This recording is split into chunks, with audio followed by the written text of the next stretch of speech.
কোরআনুল কারীমের 33 নম্বর সূরা, সূরা আহজাব, 22 নম্বর পারা, 33 নম্বর সূরা, সূরা আহজাবের 34 নম্বর আয়াত।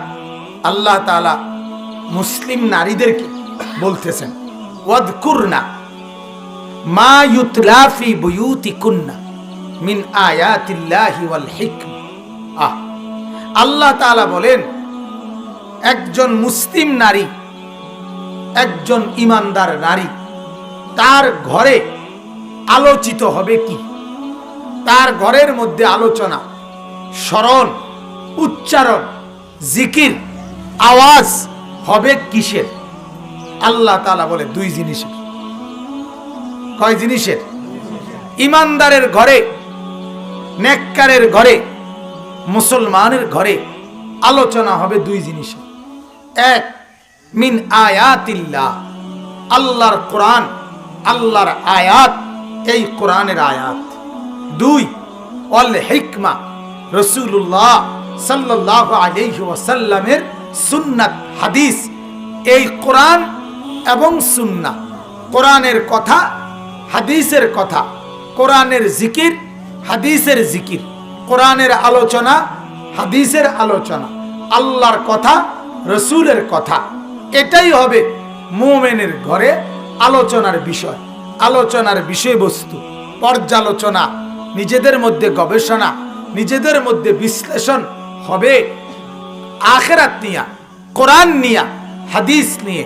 এক স্বামী তার স্ত্রীর প্রথম ঘরে এসে খবর নিবে তার নামাজের, স্ত্রী তার খেয়াল রাখবে তার স্বামীর নামাজের, চরিত্রের। আল্লাহর নবী সাল্লাল্লাহু আলাইহি ওয়াসাল্লাম বলেন, ওই স্ত্রী নেককার যে স্ত্রী তার স্বামীকে, অতুইনু আলা দীনে যাওজিহা, যে তার স্ত্রীকে, স্বামীকে দ্বীনের কাজে সহযোগিতা করে।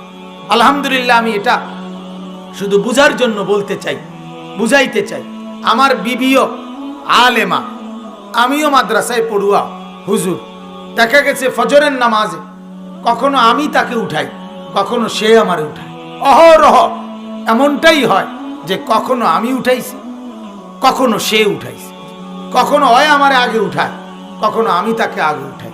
আল্লাহর নবীর হাদিস, আল্লাহ রসুল বলেন, যে স্বামী তার স্ত্রীকে ঘুম থেকে জাগায় দেয় নামাজের জন্য, যেই স্ত্রী তার স্বামীকে জাগায় দেয় নামাজের জন্য, আল্লাহর নবী বলেন, ওই স্বামী এবং স্ত্রীকে আল্লাহ তাআলা বেশি বেশি জিকিরকারী পুরুষ এবং মহিলা হিসাবে আল্লাহ তাআলা তাদের নাম তুলে দিবেন।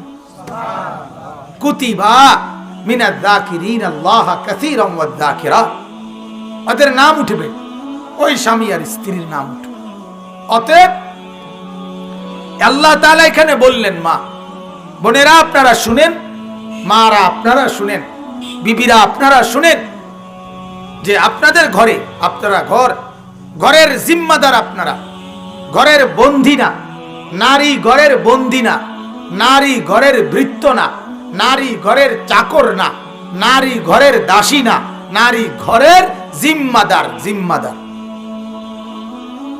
ঘরের জিম্মাদার, নারী ঘরের পাহারাদার, নারী ঘরের পুরা ম্যানেজমেন্টের জিম্মাদার, দায়িত্ব। ইসলাম কোথাও নারীকে ঘরের দাসী বলে না, ঘরের বাঁধি বলে না, কোথাও বলে না, কোথাও বলে না, কোথাও বলে না। আল্লাহ তাআলা কিংবা আল্লাহর নবী কখনোই এ কথা বলে না।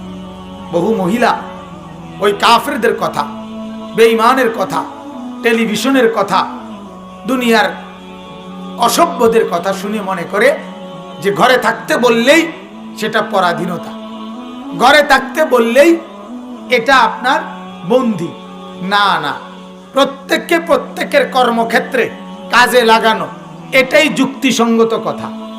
যার কর্মক্ষেত্র যেটা না, রাজমিস্ত্রিরে কাঠ মিস্ত্রির কামে লাগানো মূর্খতা, কাঠ মিস্ত্রিরে রাজমিস্ত্রির কামে লাগানো মূর্খতা। এটা কি না, জ্ঞানের কথা হইতে পারে না। ডাক্তাররে ইঞ্জিনিয়ারের কথা বলা, ইঞ্জিনিয়ারকে ডাক্তারি করতে বলা, এটা বেকুবি ছাড়া, বোকামি ছাড়া আর কিছু। অতএব আল্লাহ তাআলা কাজ বন্টন করে দিছে। পুরুষ তুমি কাজ করো বাহিরে, নারী তুমি কাজ করো ঘরে। এটা আল্লাহর বন্টন, এটাই যুক্তিসঙ্গত, এটাই স্বাভাবিক, এটাই সৃষ্টিগত, এটা শারীরিক গঠন। যদি নারী আর পুরুষের উভয়ের কর্মক্ষেত্র বাহির হইতো, বেড়াবেড়ি দোনোজনে যদি বাহির হইতো, তাইলে শরীরের গঠন একরকম হইতো না, আরে দুই রকম হইতো না, একই রকম হইতো, একই রকম হইতো। এজন্য আল্লাহ তাআলা কাজ বন্টন করে দিয়েছেন। একজনকে বলছেন ঘরে, আরেকজনকে বলছেন বাহিরে। একজন ঘর সামলাবে, একজন বাহির সামলাবে, ফলে দুইয়ে মিলে দুনিয়াটা সুন্দর হবে, মজাদার হবে। এজন্য তো বলতেছি, যেই স্বামী স্ত্রীকে দ্বীনের কাজে সহযোগিতা করে, যেই স্ত্রী স্বামীকে দ্বীনের কাজে সহযোগিতা করে, আল্লাহর নবী বলেন তারা নেককার, তারা দ্বীনদার, তারা ফরহেজগার। অতএব এই আয়াতের মধ্যে এই কথা বলা হয়েছে। আল্লাহ তাআলা বলেন ঈমানদারের ঘরে, ও নারীরা তোমাদের ঘরে তোমাদের অবস্থানের জায়গায় আলোচিত হবে দুইটা, একটা হলো আল্লাহর কিতাব, আরেকটা হলো হিকমত মানে রাসূলের হাদিস, কোরআন এবং সুন্নাহ। ছেলেটার ব্যাপারে এক মা ঘরে ফিকির করবে তার নামাজ, মেয়েটার ব্যাপারে ফিকির করবে মা তার পর্দা, তার স্বামীর ব্যাপারে ফিকির করবে তার স্বামীর হালাল উপার্জন। যে স্বামী, যেই মহিলা তার স্বামীর রোজগারের দিকে খেয়াল রাখেন, হেবড়ির কথা হইল জিডা আইনা দে আমার রান্ধনে ধর, আমি জোশ করে দিন ধর, আমি রান্ধা না দেব। এবারে এতে বেটা আপনার জীবিত আনুক, নলে মরা মুরকে আনুক, হালাল আনুক অথবা হারাম আনুক, আরে সুদের আনুক অথবা হালাল রোজগারের আনুক। মরা মুরগি এটা যদি অপছন্দনীয় হয়, ঘৃণিত হয় মরা, তাইলে সুদের টাকা, হারামের টাকা দিয়ে আনা বাজার, এটা আরো নিকৃষ্ট, আরো নিকৃষ্ট, আরো নিকৃষ্ট, আরো নিকৃষ্ট। সুদের টাকার বাজার, ঘুষের টাকার বাজার, অবৈধ রোজগারের বাজার, এটা আরো জঘন্য, আরো দুর্গন্ধ, এটা আরো নিকৃষ্ট। তাইলে এখানে কোরআন এবং সুন্নাহ কেবল আলোচিত হবে, আলোচিত হবে। এটাই হলো ঈমানদারের ঘর, এটাই হলো মুসলমানের ঘর, এটাই হলো নেককারের ঘর। তাহলে আমার মা, আমি আপনাদের কাছে অনুরোধ করলাম, এই আয়াত বলতেছে আমাদেরকে যে একজন নারীকে আল্লাহ তাআলা বলছে, তুমি ঈমানদার নারী, তোমার ঘরে ডিউটি, তোমার ঘরে পড়ার মতো, বলার মতো, আলোচনার মতো বিষয় দুইটা, একটা কোরআন আর একটা হাদিস, একটা আল্লাহর কথা আর একটা রাসূলের কথা। এই দুই কথাই হবে ঈমানদার নারী তোমার আলোচনা, তোমার জিকির, তোমার স্মরণ, তোমার পর্যালোচনা, এটার বিষয়। আল্লাহ তাআলা বলেন ইন্নাল্লাহা কানা লাতীফান খাবীরা। আল্লাহ তাআলা বলেন নিশ্চয়ই আল্লাহ বড় সূক্ষ্মদর্শী এবং সব কিছুর খবর রাখনেওয়ালা। অর্থাৎ একেবারে চিকন কথা যেটা, একেবারে গোপন বিষয় যেটা, আল্লাহ বলেন গোপন থেকে গোপন, আড়াল থেকে আড়াল আমি আল্লাহ সেটাও দেখি, সেটাও জানি, কারণ আমি হলাম লতিফ, আমি সূক্ষ্ম বিষয় জাননেওয়ালা। তুমি তাকাইয়া রয়েছো আরেক দিকে, কিন্তু চোখ মারছো আরেক দিকে, আল্লাহ বলে আমি এটা বুঝছি। কথা বুঝেন না? তুমি তাকাইয়া তার দিকে চাইয়া হাসি দিছ, সে মনে করছে তুমি হাসি দিছ, আসলে তুমি তারে বেটকি দিছ, তিরস্কারের জন্য দিছ। আল্লাহ বলেন ওইটা মানুষটা না বুঝতে পারে, আমি বুঝি, আমি বুঝি। তুমি তাকে হাতের ইঙ্গিতে কি করতে চাইছো, কি বলতে চাইছো, আল্লাহ বলেন আমি বুঝি। ইয়ালামু খাইনাতাল আয়ুন ওয়া মা তুখফিস সুদূর। আল্লাহ তাআলা বলেন চোখের চাহনিতে, চোখের খেয়ানত যে করে আমি এটা জানি, অন্তরে কি গোপন রাখে আমি তাও জানি। তাহলে আমাকে আড়াল করবা কেন?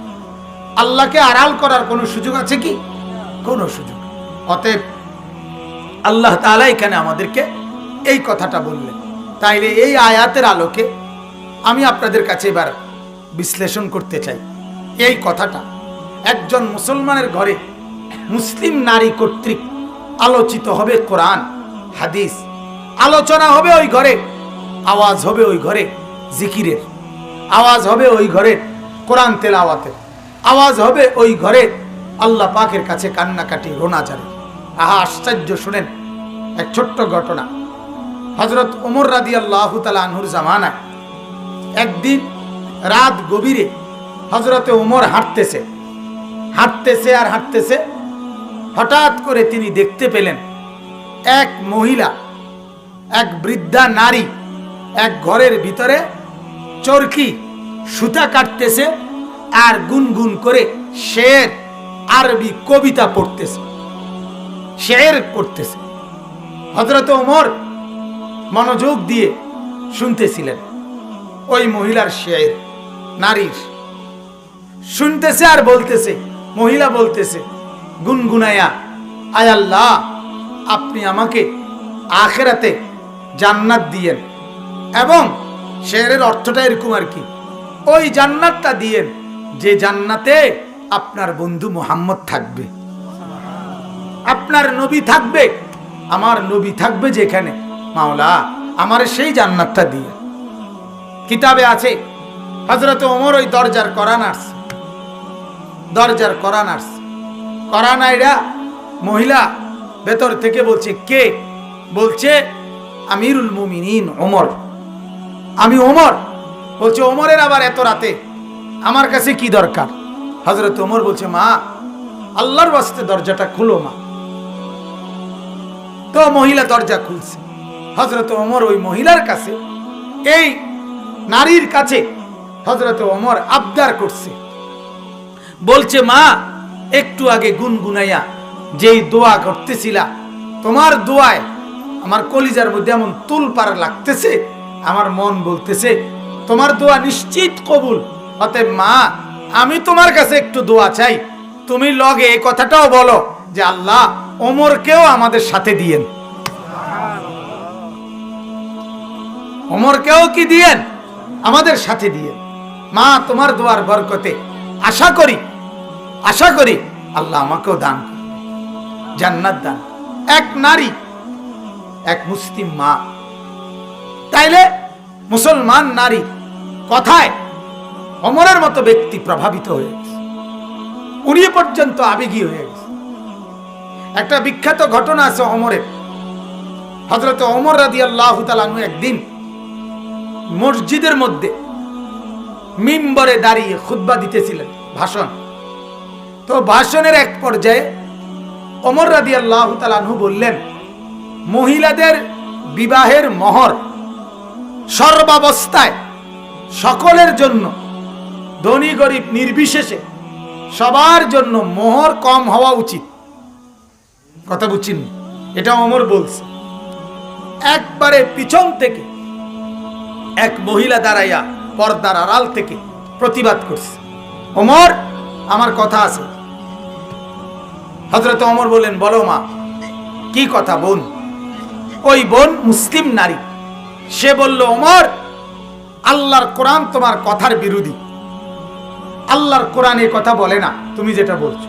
বলছে মানে?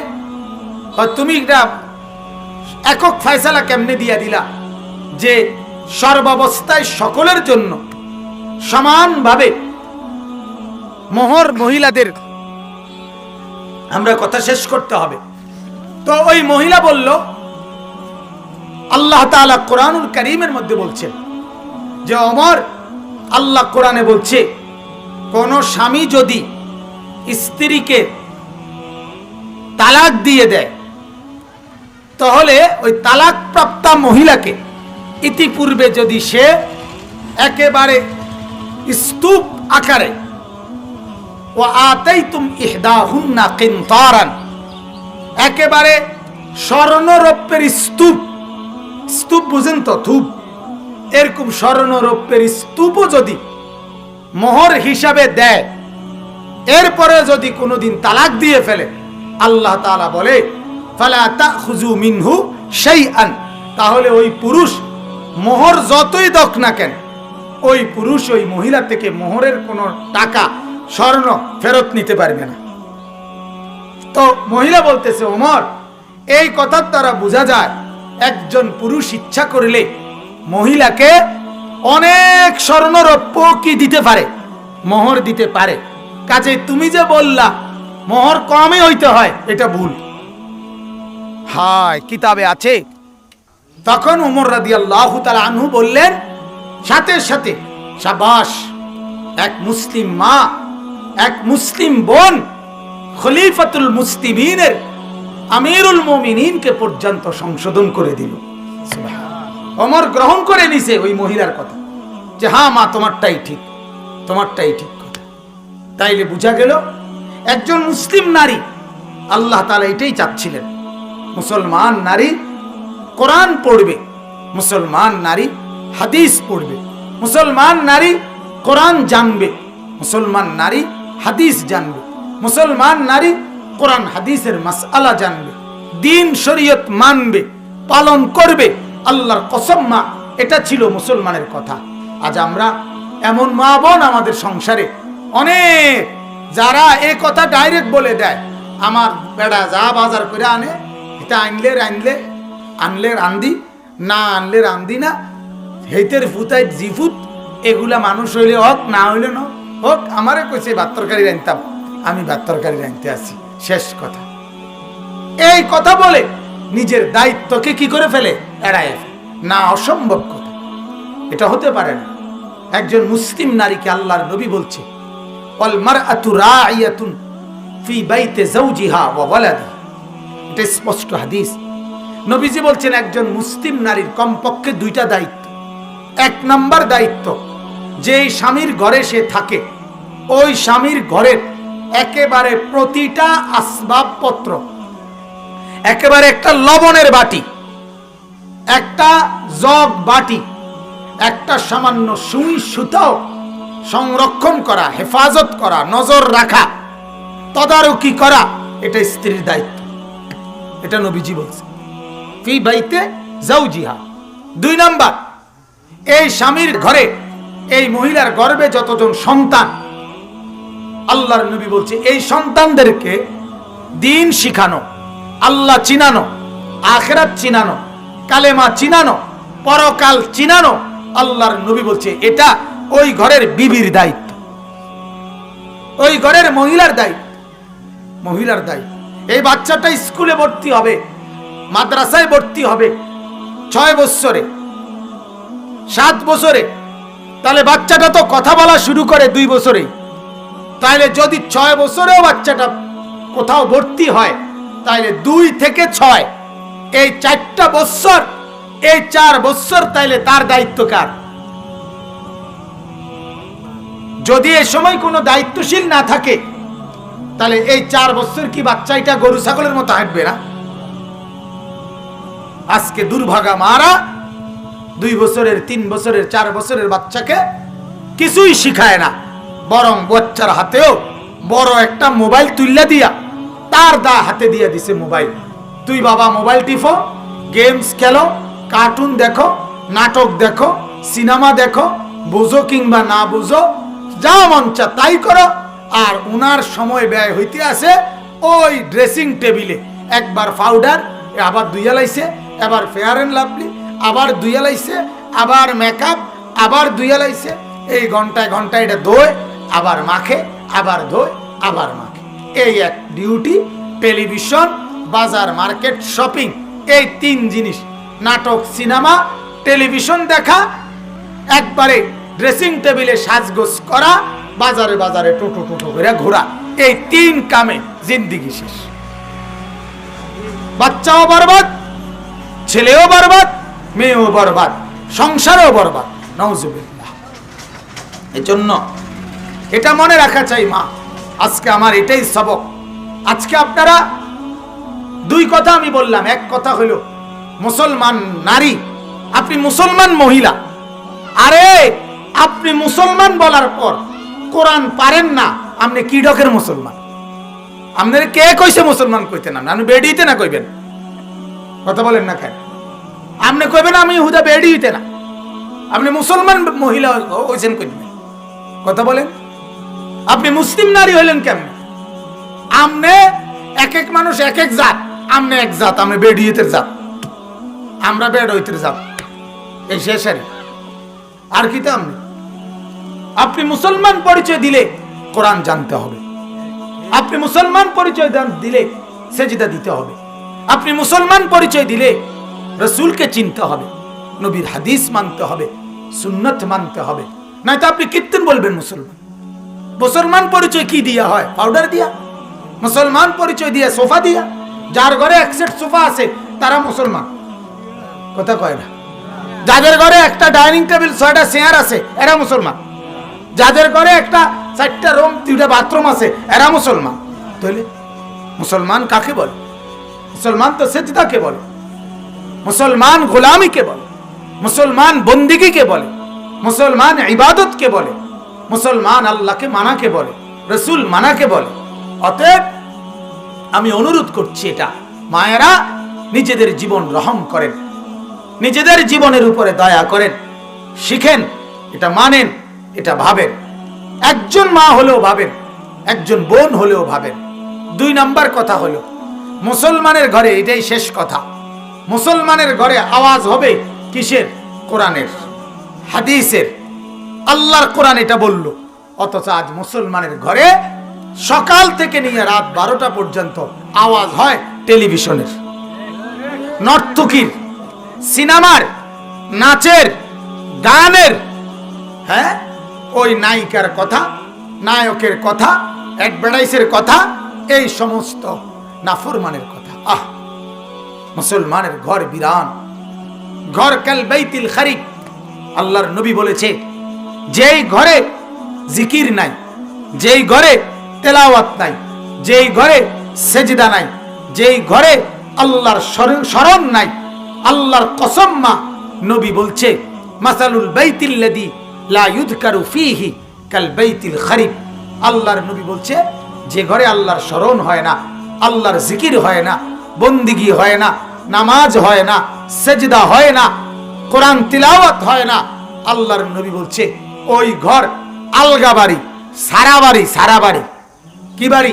সারা বাড়ি। সারা বাড়িতে মানুষ থাকে না, কুত্তা থাকে, কুত্তা।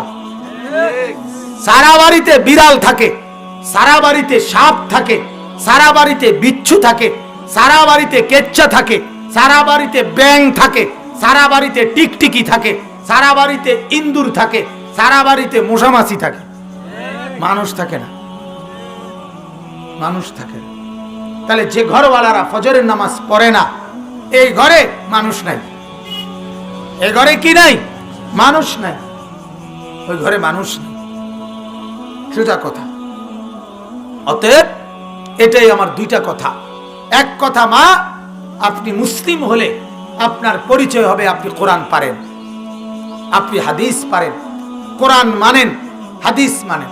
আর 2 নাম্বার, আপনার ঘর যদি মুসলমানের ঘর হয়, সে ঘরে আল্লাহর কোরআনের আওয়াজ হইতে হবে, সে ঘরে মাওলা পাকের জিকিরের আওয়াজ হইতে হবে, রাসূলুল্লাহর হাদিসের মুযাকারা, নবীর হাদিসের তালিম, কিতাবের তালিম হইতে হবে, জিন্দেগির তালিম হইতে হবে, আমলের তালিম হইতে হবে। শুধুই বইয়া বইয়া, হ্যাঁ, টেলিভিশন দেখা, সাজগোজ করা, ভাত তরকারি খাওয়া, আর এই বাজার সাজার এডির হিসাব বলা, এগুলোর নাম মুসলমানের ঘর না। অতএব আজকে আমি এই 2 কথা বলে কোরআনুল কারীমের এই 34 নম্বর আয়াতকে আপনাদের কাছে এটাই বুঝাইলাম যে আপনারা প্রত্যেকে আগত রমজানকে আল্লাহর জিকির, তাসবিহ, তেলাওয়াত, কোরআন, বন্দিগি দ্বারা রমজানটাকে কাটাইয়েন।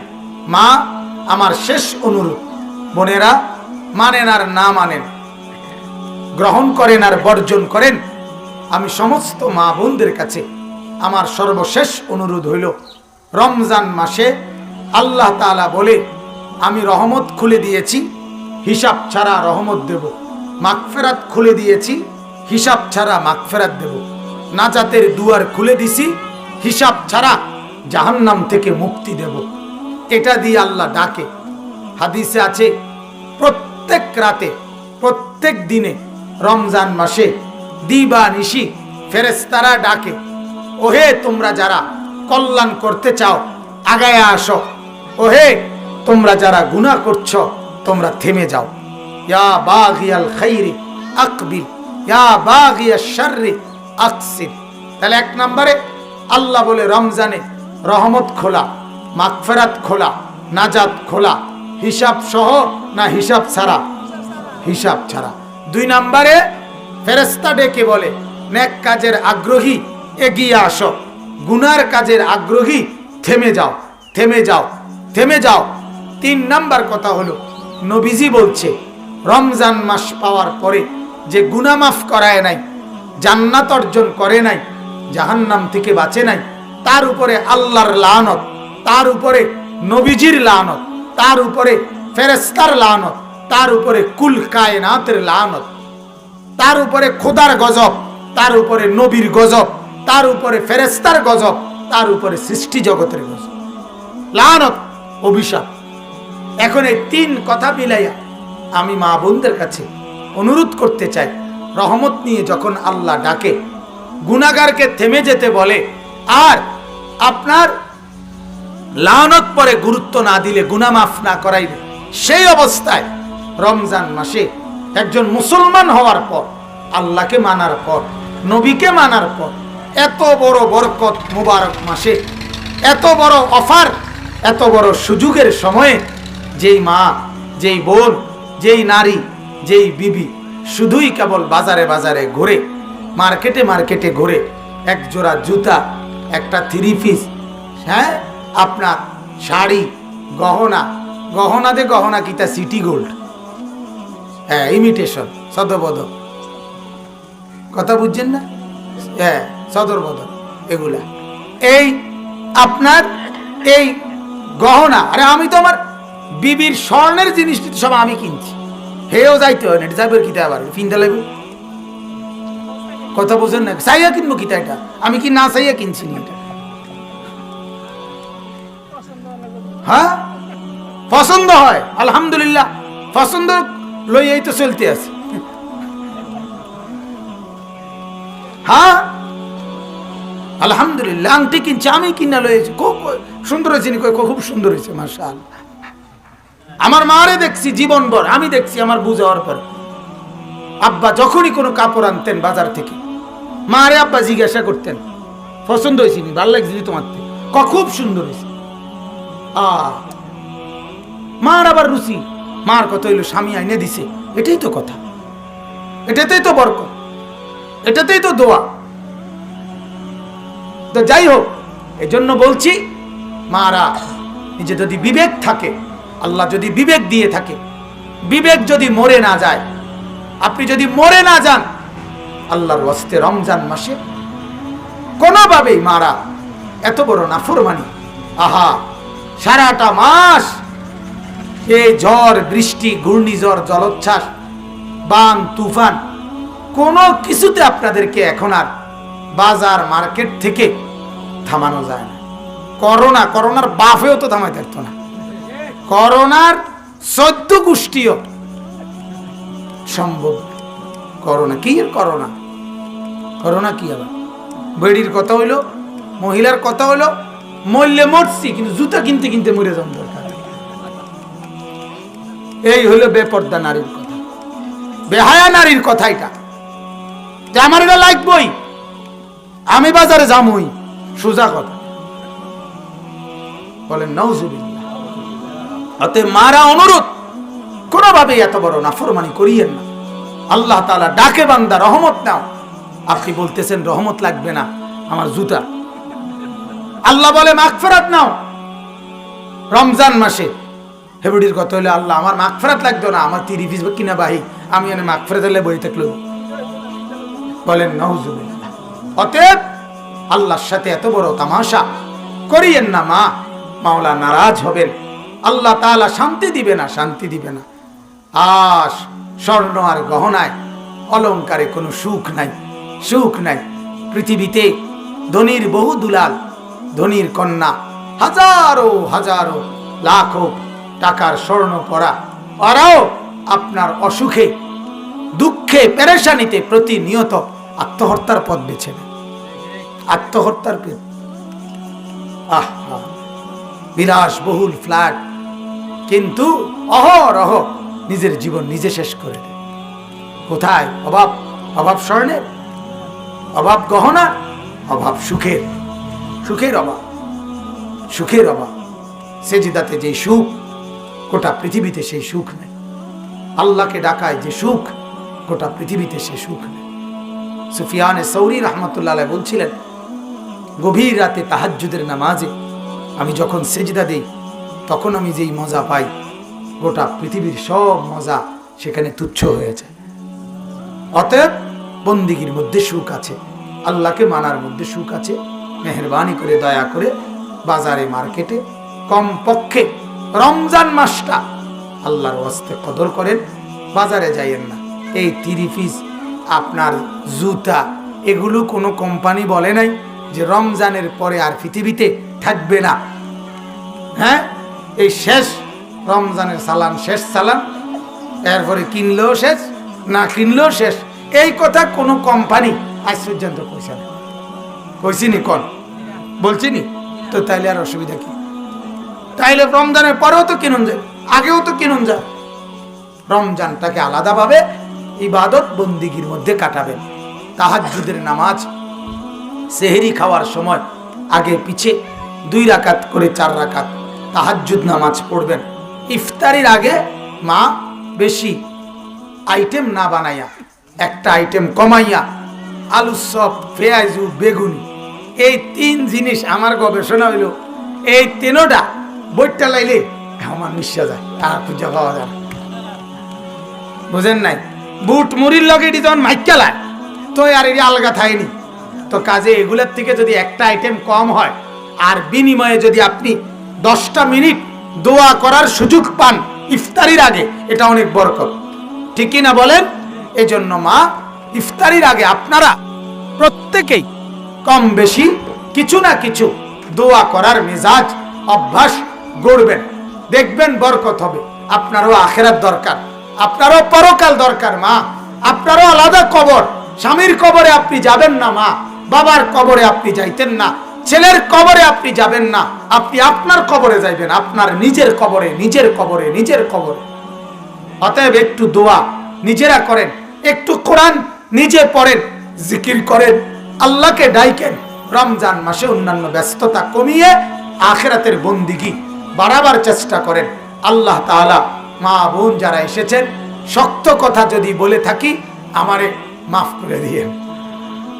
আপনাদের মহব্বতে বলছি, আসলে আপনাদের আখিরাতের আশায় বলেছি। আল্লাহ তাআলা আমাদের সবাইকে তৌফিক দেন, কবুল করেন। আজকের এই ইসলাহি মজলিসে আল্লাহ তাআলা বরকত দান করেন। আমরা দোয়া করি।